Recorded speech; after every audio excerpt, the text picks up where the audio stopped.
जैसे ही ऋतु ने दरवाजा खोला, दीदी को सामने देखकर उसका दिल धक से रह गया। उसने मुस्कुराने का प्रयास किया किंतु सफल नहीं हुई। दरवाजे पर सन खड़ी ऋतु रास्ता देने का सामान्य शिष्टाचार तक भूल गई। सामने खड़ी बहन ने पूछा, अंदर आने दोगी या नहीं यहीं खड़ी रहूं? अरे सॉरी दीदी, आओ। ऋतु जल्दी से अलग हटकर खड़ी हो गई। दीदी पूरे आत्मविश्वास व अधिकार से अंदर आ गई। इधर उधर नजरें घुमाई। ऋतु समझ गई वह किसे खोज रही हैं। बोली, मोहित ऑफिस गए हैं। मैं मोहित को नहीं देख रही हूँ, दीदी ने खिसियाकर कहा। मैं देख रही हूँ, कितना अस्त व्यस्त कर रखा है तूने घर को।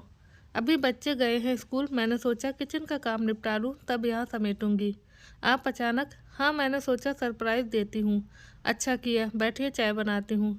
ऋतु के जाते ही उसकी दीदी नेहा जड़वत सामने लगे मोहित की फोटो को देखने लगी और यादों के भंवर में डूबने लगी।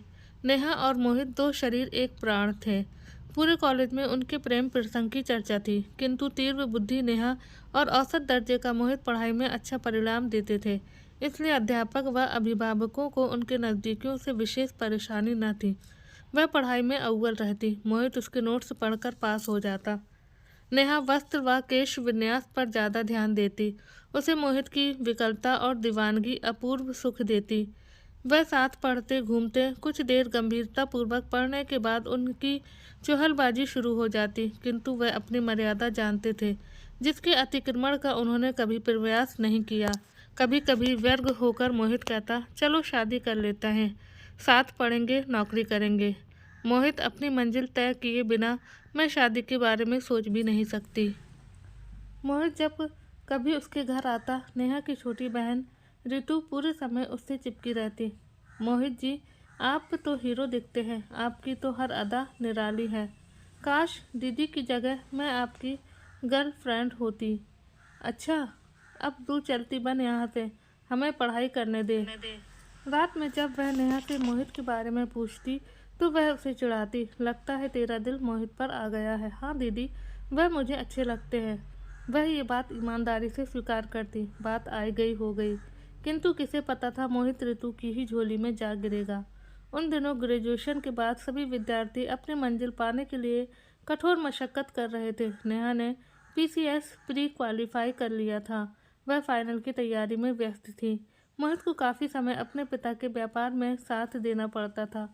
उनकी फ्रिज, कूलर, टीवी की बड़ी शॉप थी। एक दिन वह आंखों में आंसू भरे नेहा के सामने आ खड़ा हुआ। नेहा घबरा गई। क्या हुआ मोहित? मेरी माँ को ब्रेन कैंसर हो गया है, उनके पास समय कम है, किंतु वह मेरे सिर पर सहरा देखकर मरना चाहती हैं। हमें जल्द से जल्द शादी करनी होगी। बहुत दुख हुआ ये सुनकर मोहित, लेकिन मेरा पूरा करियर ख़त्म हो जाएगा। मैं किसी कीमत पर शादी नहीं कर सकती, मेरी मरती हुई माँ की कीमत पर भी नहीं। ये तो इमोशनल ब्लैकमेलिंग है। उन्हें इस तरह बेवजह जिद करनी ही नहीं चाहिए। फिर तुम्हारी खुद कोई नौकरी नहीं है, वे बिजनेस से लाखों इनकम का हवाला दे रहे हैं। नेहा प्लीज़ शादी कर लो, शादी के बाद भी तुम तैयारी कर सकती हो। नेहा के इनकार करने पर उसने कहा, तुम्हें नहीं, किंतु मुझे तो अपनी जन्मदात्री की अंतिम इच्छा की परवाह है। मैं किसी और से शादी कर लूँगा। मोहित नाराज़ होकर जाने लगा। रुको मोहित, नेहा ने आवाज़ दी। क्या हुआ अब? जाते हुए मोहित पलटा। सामने नेहा खड़ी थी, आंखों में आंसू, उत्तेजना में थर थर काँपती। तुम मेरी बहन से शादी कर लो नेहा, तुम ऐसे प्रस्ताव रखोगी मैं सपने में भी नहीं सोच सकता था। तुम अन्यंत्र शादी करो, उससे अच्छा है तुम मेरी बहन को अपना लो, वह तुम्हें पसंद करती है। मोहित, मैं अपने सपनों में से समझौता नहीं कर सकती। मोहित वहाँ से लौट गया, किंतु मृत्युशैया पर पड़ी अपनी माँ का अनुरोध वह नहीं टाल सकता था। नेहा शादी न करने के लिए दृढ़ प्रतिज्ञ थी, अतः मोहित ने ऋतु से शादी के लिए हाँ कर दी। आनंद फानंद में शादी हो गई। नेहा विवाह पर्यंत वहाँ उपस्थित रही, फिर कहीं चली गई। उसने दुख, कष्ट, गम दरकिनार कर दिन रात परिश्रम किया और 4 वर्ष के अंदर एसडीएम बनकर अवतरित हुई। जहाँ वह पोस्टेड थी वहाँ से मोहित व ऋतु का घर पास ही था। मोहित वहाँ बैंक में था। उसने शादी के बाद अपने परिश्रम से इस नौकरी को हासिल किया। इधर नेहा प्रशासनिक नौकरी, बंगला, गाड़ी, नौकर चाकर की भीड़ में भी स्वयं को नितांत अकेला पाती। सपना पूरे होने का संतोष कपूर बनकर उड़ गया। जीवन में रिक्तता, सूनेपन, असंतोष ने अपना साम्राज्य पसार लिया। पता नहीं किस तृष्णा में अक्सर वह मोहित व ऋतु के जीवन में दखल डालने पहुंच जाती। बड़े यत्न से स्वयं को ऋतु के पति के रूप में स्वीकारने का मोहित का सपना धराशायी हो गया। वह ऋतु के घर बेधड़क पहुंच जाती और उसे सूचित करती, मैं और मोहित जरा बाहर घूमने जा रहे हैं, कुछ बातें करनी है। एहसान तले दबी ऋतु अपने विवश पति को दीदी के साथ जाते देखती रहती। मोहित शर्मिंदा महसूस करता। किसी बढ़िया होटल में अच्छे लंच के बीच में नेहा रोना रोती, तुम्हारे बिना मेरा जीवन अधूरा है मोहित। मैंने तुमसे कितना अनुरोध किया था, किंतु अपनी महत्वाकांक्षा के चलते तुमने मेरी एक ना सुनी नेहा। किंतु बहन के लिए मैंने ये त्याग किया। तुम्हारी बहन ने कभी मुझे तुमसे छीनने का प्रयास नहीं किया था। ये तुम थी जिसने शादी के लिए ना किया था। मैं तो विवश था, मुझे शादी करनी ही थी मोहित। मैं जो तिल तिल जल कर मर रही हूँ उसका क्या। तुम्हारी बहन अब मेरी पत्नी है। अग्नि के फेरे लिए हैं मैंने उसके साथ। अब उसके साथ मैं धोखा क्यों करूँ? कैसा धोखा? वह मेरे एहसान तले दबी है। तुम यदि मुझे पत्नी का स्थान दोगे तो वह कुछ भी नहीं कहेगी। तुम पागल तो नहीं हो गई हो नेहा? पर मोहित, तुम भूल गए हमने साथ जीने मरने की कस्में खाई थी। तुम मेरे बगैर एक पल नहीं रह पाते थे। हाँ, लेकिन अपने प्रति मेरी भावनाओं को तुमने ही आहत किया। मेरे सपने तुमने तोड़े और तुम्हारी बहन तक पहुंचने का रास्ता तुमने ही मुझे दिखाया। तुम सच कह रहे हो मोहित, मैं क्षमा प्रार्थी हूँ। मैंने बहुत बड़ी मूर्खता की। सब कुछ पाकर भी मेरी दशा एक भिखारिन सी है। कुछ करो मोहित, मुझे अपना लो। लेकिन घड़ी पर नजर डालते हुए मोहित बोला, अरे 10 बज गए, चलो ऋतु प्रतीक्षा कर रही होगी। इतनी चिंता है ऋतु की और मेरी? नेहा सुबकने लगी, किंतु मोहित उसे खींचकर घर ले आया। सचमुच ऋतु खाना बनाकर इंतजार की मुद्रा में बैठी दोनों को शंकित निगाहों से घूरती रही। नेहा ने लापरवाही से कहा, अरे तुम अभी तक बैठी हो, हम दोनों तो खाकर आए हैं। किंतु मोहित मुंह बनाए बैठी ऋतु के पास उसके हाथ की बनी रोटी खाने बैठ गया। नेहा ने उसे अप्रसन्नता से देखा, फिर सोने चली गई। इसी प्रकार नेहा अक्सर छुट्टियों में बहन के घर आकर उनके शांत जीवन में खलल डालने का प्रयास करती। मोहित का दोष मात्र ये था कि वह कभी उससे बहुत प्यार करता था ऋतु पर, वह उसके प्यार को छीन लेने का बुनियाद आरोप लगाती। कुछ वर्षों में ऋतु 2 प्यारे बच्चों की मां बन गई। नेहा खूब रोई कि प्यार वह उससे करता है, किंतु गृहस्थी उसकी बहन बसा रही है।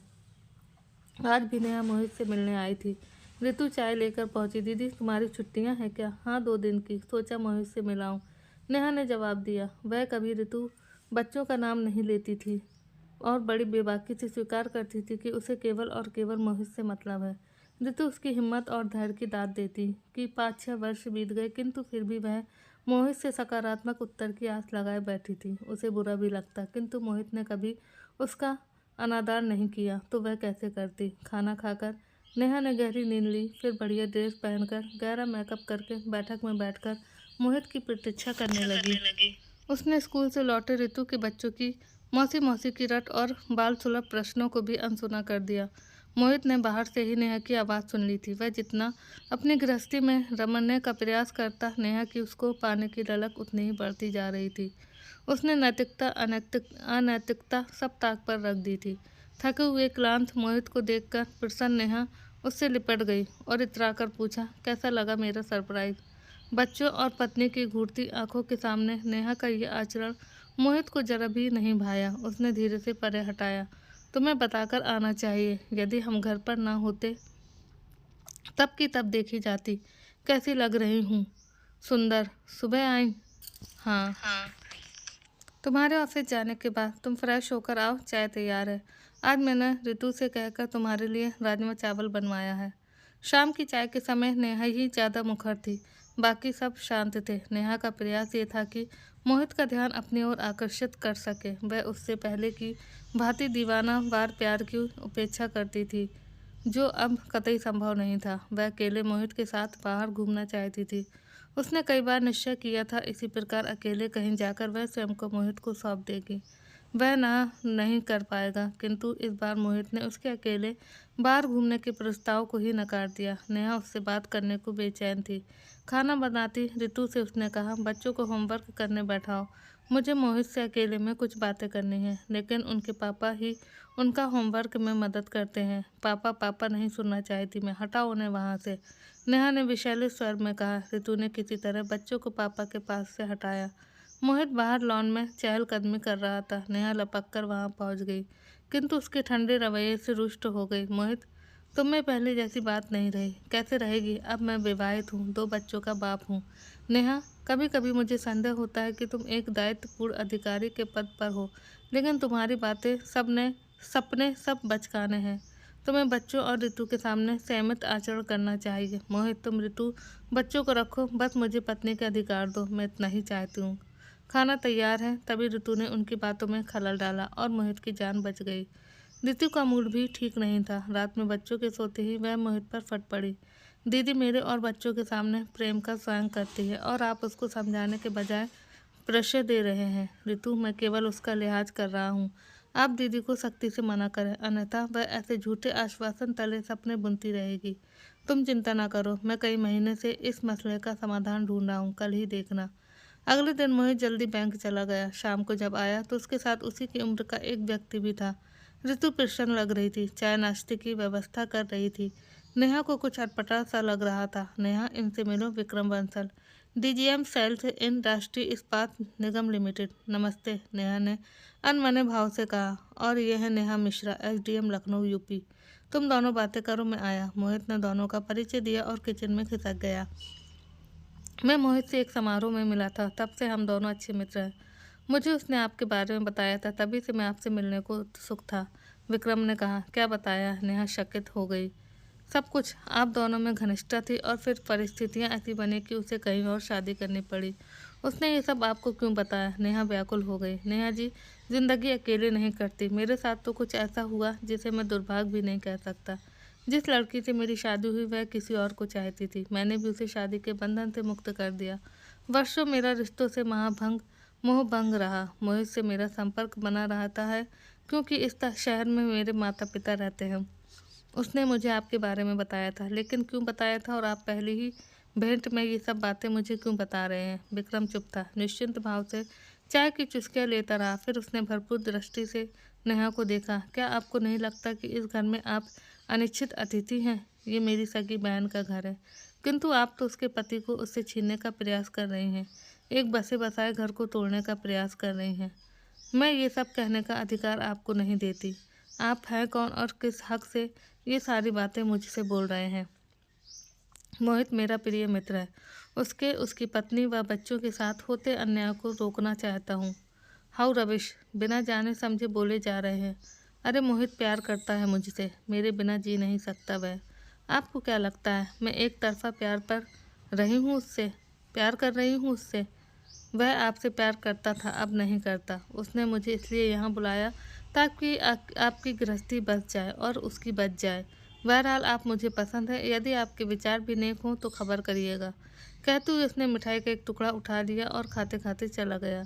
जाते जाते उसे विश करना नहीं भूला। चेहरे पर वही दिल में उतरने जाने वाली सदाबहार मुस्कुराहट। नेहा सन बैठी थी, फिर वह उठी और दंदनाती हुई अंदर गई और मोहित पर बरस पड़ी। तो इस तरह तुमने मुझे अपनी ज़िंदगी से निकालने की योजना बनाई। दीदी, तुम उनकी ज़िंदगी में हो ही कहाँ, एक मृगत तृष्णा में जी रही हो तुम।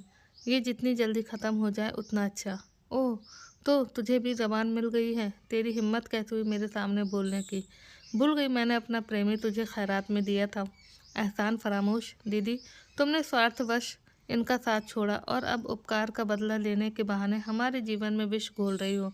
यदि तुम सचमुच इनसे प्यार करती तो इनकी और इन्हीं की मात्र मृत प्राय माँ की इच्छा का सम्मान करती।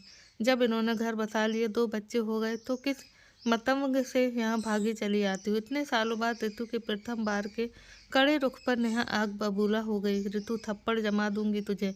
तेरा पति मुझे प्यार करता है, निरुद्देश नहीं भागी चली आती। तुझे, तेरे बच्चों को नहीं चाहता वह। चाहे तो कुछ पूछ ले मेरे सामने, बिना प्यार की कैसी गृहस्थी। थप्पड़ कैसे जमाओगी दीदी? तुम्हारी जायज़ नाजायज़ मांगों को मानते रहे इसलिए 2 टुक कह देते तो भ्रमवश तुम अपनी ज़िंदगी बर्बाद ना करती। अभी पूछो कौन किसे प्यार करता है? मोहित, बता दो ऋतु को कि तुम मुझसे प्यार करते हो, मेरे बिना जी नहीं सकते। नेहा ने आत्मविश्वास से कहा। नेहा, नहीं नेहा, मैं तुमसे प्यार नहीं करता। तुम्हारा आगमन सदैव मेरे घर में एक अप्रिय माहौल बना देता है। मेरी बहुत बड़ी गलती है कि मैंने तुम्हें सच्चाई से अवगत नहीं कराया, मेरी हिम्मत नहीं पड़ी।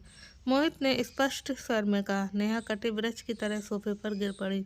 आंसू गमना जमना से बह चले। अपराध भाव से ग्रस्त मोहित ने कहा। नेहा, विक्रम एक बहुत अच्छा इंसान है, उसका हाथ थाम लो। नेहा ने कोई जवाब नहीं दिया, किंतु मोहित के मनाने के लिए बड़े हाथ को हर बार झटक दिया।